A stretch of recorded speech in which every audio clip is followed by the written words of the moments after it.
볼TV 시청자 여러분 안녕하십니까. 서영욱이에요. 네. 개천절 새벽 4시에 동시에 진행이 되는 우리 한국 선수들의 챔피언스리그 조별리그 2차전 경기 프리뷰를 해보도록 하겠습니다. 황희찬 선수, 이강인 선수 두 선수가 동시에 이제 경기를 치르게 되는데 현지에서도 그렇고 일단 황희찬 선수는 거의 선발 출전이 유력시 되고 있습니다. 이게 또 리버풀 원정 경기.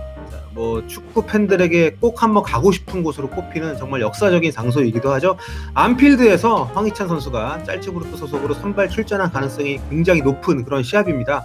뭐 피르미누, 살라, 마네 이런 선수들 상대로 또 판다이크를 상대로 과연 황희찬이 어떤 모습을 보여줄 수 있을지가 국내 팬들에게도 아직 큰 관심을 모으고 있는데요.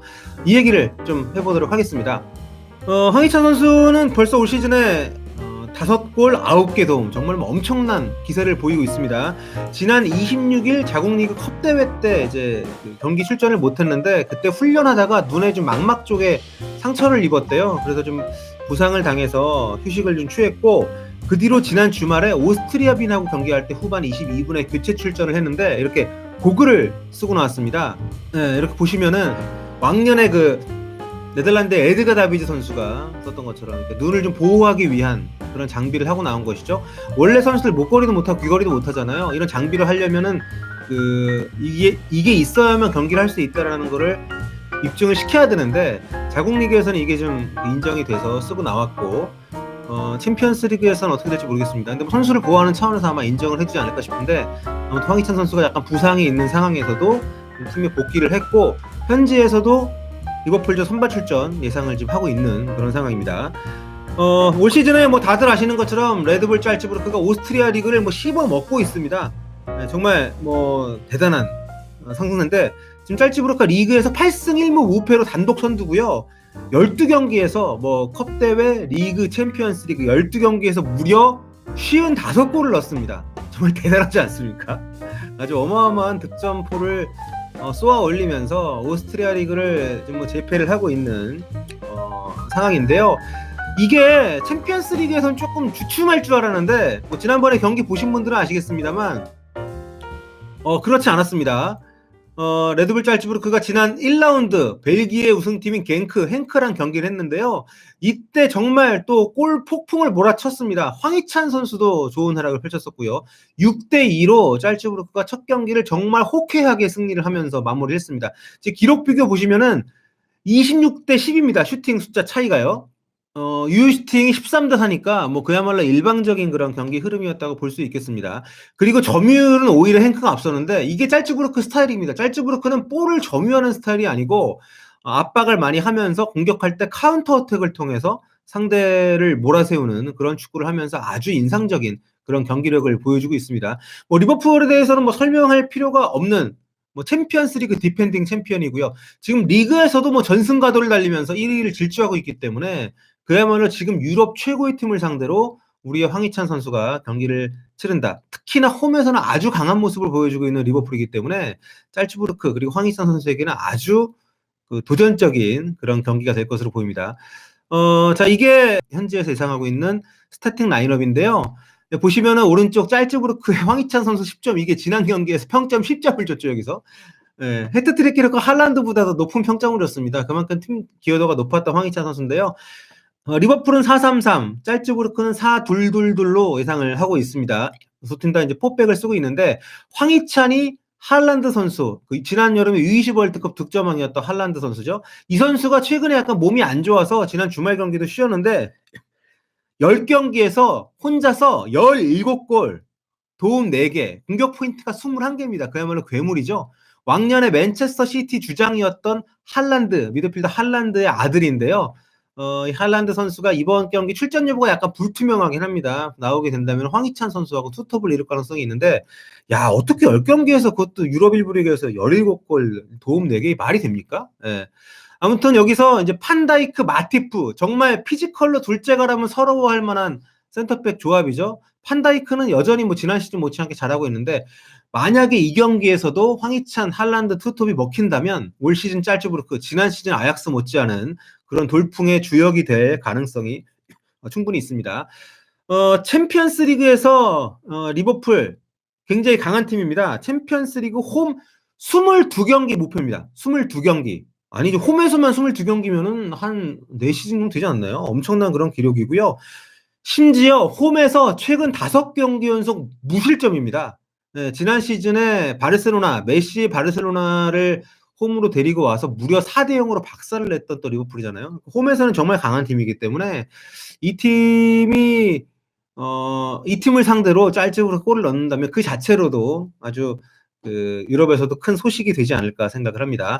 리버풀에는 짤츠부르크 소속 선수가 2명이 있습니다. 사디오 마네가 2012년부터 2년간 이 팀에 몸을 담았었고요. 나비 케이타도 2015년부터 1년 동안 이 팀에서 활약을 했던 선수입니다. 유재민님께서 오른쪽이면 진짜 판다이크랑 많이 부딪히겠다고 하셨는데 저도 보고 싶어요. 황희찬이 과연 판다이크랑 만났을 때 어떤 모습을 보여줄지. 뭐 은메페라는 별명 본인이 좋아할지 모르겠습니다만 은바페처럼 정말 저돌적이면서 스피디한 모습을 갖고 있는 것이 황희찬이고 유럽의 쟁쟁한 이런 그 센터백들하고 부딪혔을 때에도 좀처럼 주눅들지 않는 그런 파괴력 있는 몸싸움을 펼칠 수가 있는 선수이기 때문에 황희찬 선수의 그 모습이 리버풀을 상대를 해서도 나올 수 있을지 개인적으로도 굉장히 궁금합니다. 여러분께서는 어떻게 생각하시나요? 기대되지 않습니까? 골키퍼 현지에서도 아드리안 선수가 이번에 다시 나올 걸로 예상을 하고 있습니다. 장기 부상으로 빠져있는 알리송 선수가 이 경기에도 좀 복귀를 안 하지 않을까 좀 많이들 예상을 하고 있는 것 같은데 뭐 아드리안 선수가 알리송의 공백을 잘 메워주고 있기 때문에 알리송의 부재가 짤츠부르크에게 아주 큰 호재다 이렇게 말씀드릴 수는 없을 것 같습니다. 뭐 저도 근데 수아레즈 선수하고 좀 황희찬이 비슷한 스타일이라 생각을 합니다. 예. 짤츠부르크에서는 이제 그 이선의 미나미노 같은 경우에도 굉장히 지난 1차전 때 좋은 모습 보여줬거든요. 일본 선수인데. 짤츠부르크는 공격은 굉장히 좀 믿음직한 그런 팀이라고 할 수 있는데 이제 문제는 수비죠. 과연 리버풀이라는 마누라를 앞세운 리버풀을 상대로 해서도 짤츠부르크가 그것도 이제 원정팀의 무덤이라고 하는 안필드에서 과연 좋은 모습 보여줄 수 있을 것인지 이제 좀 주목이 되는 그런 시합입니다. 리버풀, 레드불 짤츠부르크가 속한 2조의 순입니다. 여기가 굉장히 좀 꼬인 것이 리버풀이 나폴리 원정 가서 졌어요. 레드불 짤츠부르크가 좀 뭔가 희망을 가질 수 있는 그런 상황이 됐습니다. 나폴리, 리버풀이 있는 조라면 레드불 짤츠부르크가 좀 꿈을 꾸기가 어려운데 만약에 안필드 원정에서 무승부라도 거둔다면 짤츠부르크 입장에서는 굉장히 좀 꿈을 꿀 수 있는 그런 상황이 될 수 있는데 그런 점에서도 아주 결과에 관심이 모이는 그런 2라운드라고 할 수 있을 것 같습니다. 자, 다음은 이강인 선수가 속한 발렌시아입니다. 발렌시아가 지난 1라운드에서 런던 원정을 와서 아주 깜짝 승리를 거뒀죠. 사실 셀라데스 감독으로 바뀌면서 팬들의 여론이 안 좋았고 여전히 안 좋긴 합니다만 그래도 약간 면피를 할 수 있었던 것이 발렌시아가 첼시 원정을 승리를 했던 그런 결과 덕분이 아닐까 싶은데요. 보시면은 이제 첼시 원정 가서 로드리고의 골로 이제 발렌시아가 1대0 승리를 거뒀습니다. 근데 내용을 보면 그렇게 좋은 경기는 아니었습니다. 많이 밀렸었고 이강인 선수는 뭐 마지막에 짧게 투입이 되긴 했습니다만 어쨌든 발렌시아 셀라데스 감독이 오고 나서 가장 큰 업적이라고 할 수 있는 것이 지난 1라운드에서의 성과였는데요. 이번 시합은 홈에서 열리는 경기이고 또 지난 주말에 그 발렌시아가 셀라데스 감독 부임 이후 처음으로 이제 리그 승리를 거뒀잖아요. 아슬레틱 빌바오 원정을 갔는데 셀라데스 감독 체제에 첫 승을 거뒀는데 개인적으로 조금 아쉬운 것은 이강인 선수가 셀라데스 감독 체제에서 처음으로 결장한 경기였는데 발렌시아가 첫 승을 했다는 거. 네, 그건 좀 개인적으로 아쉬움이 있습니다. 발렌시아 지난 경기 뛰지 않았기 때문에 이강인 선수가 이번 시합에서는 조금 더 많은 시간을 뛰지 않을까. 선발도 조심스럽게 한번 생각해보고 싶은데 뭐 그건 쉽지 않겠죠? 자, 현재에서 예상하고 있는 발렌시아와 아약스의 선발 라인업입니다. 뭐 아약스 출신의 실레센 골키퍼가 발렌시아 수문장으로 나올 것으로 보이고요. 뭐 거의 뭐 예상할 수 있는 선발 라인업인데 이제 체리셰프 선수가 그동안 못 나오다가 지난 주말 경기에서 골을 넣었습니다. 빌바오전에서 결승골을 넣었기 때문에 체리셰프 선수의 선발 출전을 예상을 하고 있는 현지 언론의 예상도고요. 이강인 선수의 출전은 일단 선발 출전은 뭐 예상한 곳이 한 군데도 없더라고요. 예, 킥오프로 봐야겠습니다만 로드리고와 막시 고메즈 투톱을 예상을 여기선 했고요. 아약스 같은 경우에는 프랭키 더용이 바르셀로나로 갔고 덜리트가 유벤투스로 갔기 때문에 이 팀 많이 약해지지 않을까 생각을 했었는데 전혀 그렇지 않죠. 여전히 뭐 타디치니, 네레스니, 뭐 지에크 그리고 이제 블린트모, 오나나 주요 선수들 많이 남아 있습니다. 그렇기 때문에 여전히 굉장히 강한 전력을 유지하고 있고요. 실제로 아약스가 리그에서도 1위를 지금 달리고 있습니다. 챔피언스 리그에서도 1라운드 프랑스 릴 상대로 3대0 완승을 거뒀고요.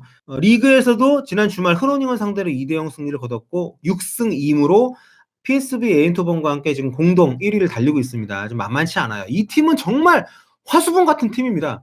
유소년 유망주 길러내고 팔아도 계속해서 좋은 선수들이 나오고 또 스카우팅도 잘하면서 좋은 선수들을 해외에 데리고 오는 그런 팀이기 때문에 그런 정말 우리 생각에는 아니 더용이랑 더리트가 나갔는데도 팀이 유지가 돼? 뭐 이런 생각이 들 정도인데도 굉장히 좋은 전력이 유지가 되고 있고요. 지금 여러분들 딱 이렇게 명단만 봐도 발렌시아에게 안 뒤처지잖아요.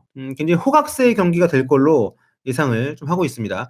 우리의 이강인 선수는 지난 이제 26일이었죠. 헤타페전에서 주중 경기 이제 일주일 됐네요. 만 18세 219일의 나이로 발렌시아 역대 외국인 선수로는 최연소 득점을 기록을 했죠. 주말 경기를 쉬었기 때문에 저는 개인적으로 오늘 이번 경기 선발 개천절이기도 하니까 개천절 새벽에 선발로 나와서 그 다음날 회사 안 가도 되는 많은 사람들, 학교 안 가도 되는 많은 사람들에게 밤샘의 의미를 줄 수 있는 어떤 그런 시합이 되면 또 좋지 않을까 생각을 하는데요. 봐야죠 어떻게 될지. 네. 자, 현재 H조 순위입니다. 아약스와 발렌시아가 1차전 나란히 승리를 거두면서 지금 공동 1위를 달리고 있고요. 여기 이 H조는 굉장히 좀 혼돈의 조라고 개인적으로 생각합니다. 릴이 약간 처지고 아약스, 발렌시아, 첼시 이 세 팀이 완전히 지금 혼전 양상으로 16강 경합을 할 걸로 보이기 때문에 홈에서 지는 팀이 굉장히 좀 불리해요. 발렌시아가 첼시 원정을 잡은 것은 그런 점에서 굉장히 의미가 있는 결과고 그렇기 때문에 발렌시아가 이번 홈 경기를 반드시 좀 잡을 필요가 있을 것 같습니다. 이강인 선수가 출전을 한다면 보통 이제 측면 약간 그 윙포워드 경기 중에 중앙으로 이제 이동을 해서 포지션 변화를 주는 경우도 있긴 합니다만 기본적으로 4-4-2로 예상이 되고 있는데 셀라데스 감독이 전임 마르셀리노 감독하고는 다르게 이제 3톱을 선호하는 사람이어서 그런 점에서 이강인 선수에게는 좀 더 다른 어떤 경기 경험을 할 수 있는 그런 기회를 주고 있는 것도 사실이죠. 저는 이제 아프리카 TV를 통해서 이 경기를 생중계할 예정입니다. 생중계 보실 분들 아프리카로 건너와서 제임 치고 오시면은 같이 이렇게 대화하면서 중계 볼 수 있고요.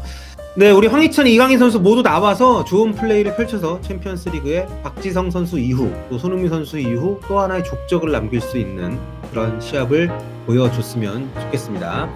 여러분 또 다음 시간에 뵐게요. 안녕. 구독, 좋아요, 알람 설정해주세요.